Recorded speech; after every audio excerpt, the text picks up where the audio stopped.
My father worked in the bowling alley, and I practically was born and raised growing up in a bowling alley, and connected to it there was restaurants. And that's where I essentially started my journey learning that aspect through the restaurants. The reason I went into hospitality is to be creative. My creative side came from my mother. My mother is a painter, and I've always enjoyed watching her create things and really enjoy what she does. I've taken that creativity and turned it into a different field.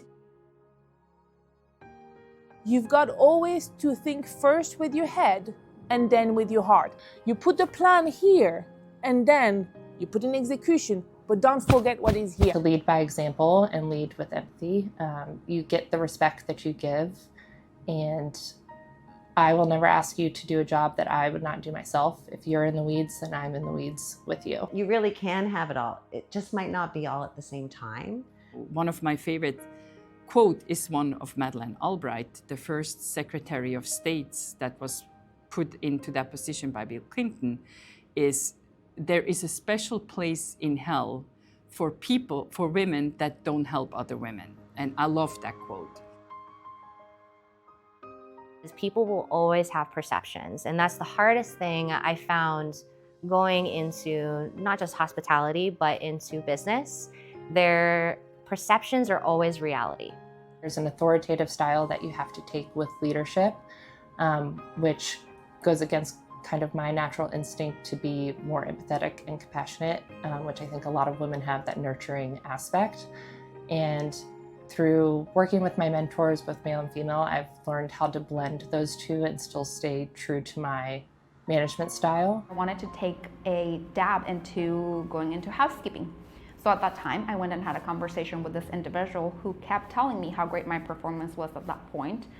And when I expressed my interest to go into housekeeping, he met me with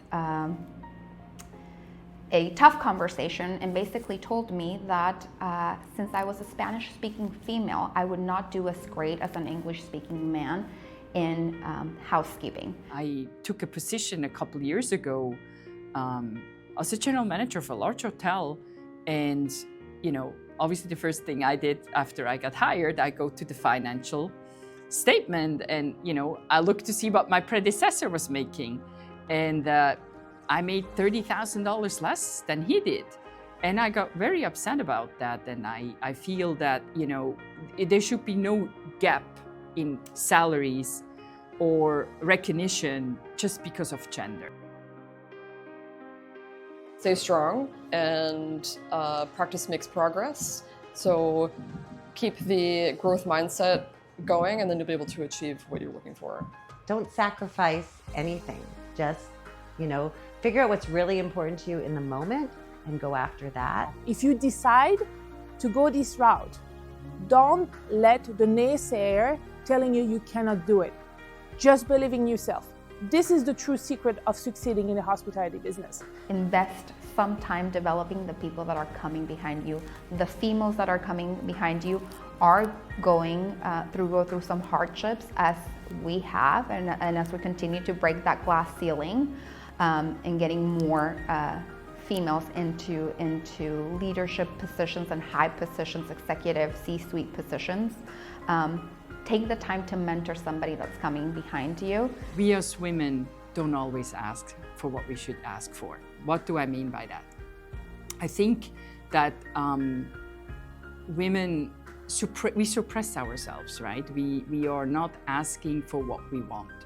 I always tell the younger people who work for me, especially female, I tell them, I said, you need to ask what you want, because if you don't ask, you never know if you're gonna get it.